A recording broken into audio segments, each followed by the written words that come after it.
So we've been covering Joe Biden's basically clear signs of Alzheimer's that have been kicking in. Now, I especially take it on upon myself to report on these because the mainstream media does not want to report on this. And the fact that basically an Alzheimer's patient just won South Carolina and is basically running unscathed, right? Especially after all of the critiques of Donald Trump's obvious, horrible mental health, right? And the dude's like snorting, Adderall and whatever, or Sudafed or whatever.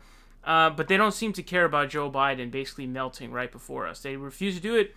Journalistic malpractice, absolutely disgusting. And they've also been obsessing about Bernie's health over this heart attack, even though doctors gave out a ton of medical information and cleared him.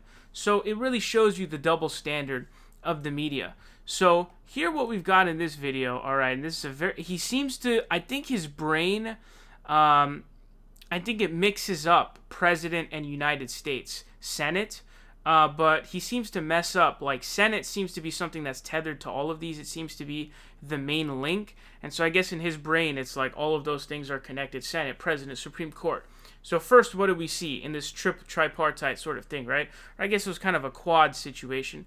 He said that he worked with a dead China leader on the Paris climate agreement while he was vice president under Barack Obama between '08 and 16. The guy was dead for 23 years. Then what we see him doing is he says that he's running for United States Senate. Okay, he's a candidate for United States Senate. So now we've got another one. And yesterday or I don't know if it was yesterday or a couple of days ago, but Joe basically said he's going to appoint the first black woman senator to the Senate. So here we go with another one. Now we need to stand behind Jamie Harrison, the next president, next senator. Now we need to stand behind Jamie Harrison, the next president, next senator. Yeah, so what you see there is Jamie Harrison. If you don't know, Jamie Harrison is the black challenger to Lindsey Graham in the Senate in South Carolina. Now, he's running for United States Senate, not for President of the United States. And so here Joe Biden says we need to support him for the next President of the United States. This is not something that happens commonly, and it keeps happening with Joe Biden, and the mainstream media refuses to cover it. And it's really disgusting that they're refusing to cover it because this is a serious issue, right? You have a person who is clearly, mentally demented, Alzheimer's, all this stuff, right? Mental cognition simply is not high enough to be president of the United States. And then you're talking about, oh, look, you have clear signs of this and you refuse to report on the issue, which is really, really disgusting. It's terrible. It's horrible. And it's really sad to see.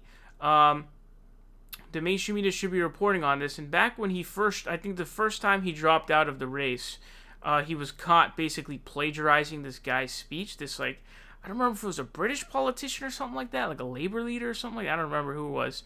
But the mainstream media reported on it deeply.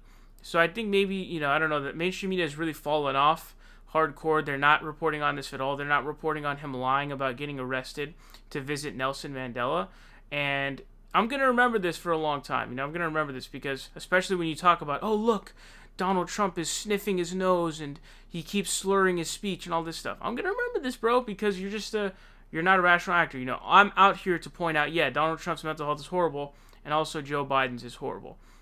All right, and so this is now like 4 gaffes in the span of like a week, maybe? And so this is why he doesn't do many speaking gigs, is because he can't speak. You can tell it's hard for him to even, his motor function is so low, it's hard for him to even speak, to get the words out.